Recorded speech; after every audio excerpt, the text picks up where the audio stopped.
These are mga shops dito, no? Place. These are the tight, very tight alleys or streets in this city of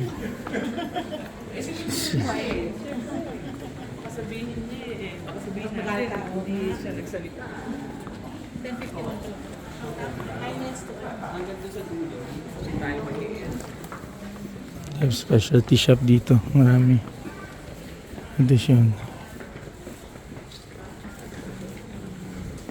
Grabe yung architecture ko, no? Structural na paggagawa nito. Itong flooring niya. Okay. Okay, flooring niya, grabe. Ito, this side, this side, this side. Tingnan mo yung mga arc sa taas, oh. It's very impressive. These are structures na umabot na almost 1,000 years ata, no? Or more. And it has withstood siguro hundreds of yung earthquake. Oh, taas tayo. Wow, ganun.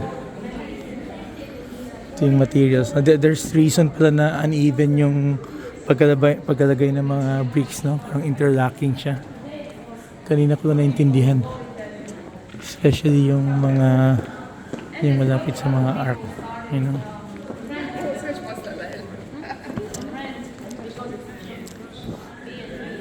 May mga ganitong paggagawa pala. There's reason, pang lock pala to eh. Pating naman nyo na mapansin, no?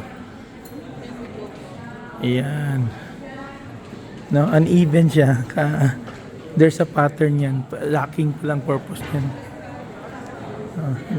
See on this other side also, mapansin nyo yung locking system ng mga stones, no? Stone bricks nila, yan, no? Area. The purpose really to lock yung mga bricks na to. Galing. It's going out in group here.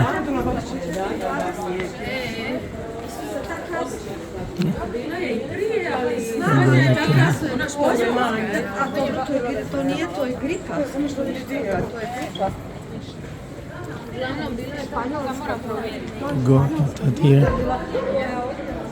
The area. Another open space, ha. Dito kami galing. Dami nilang mga places, no? Their public plaza. Public square. Yung mga pagod na nakaupo dito. Very nice, no?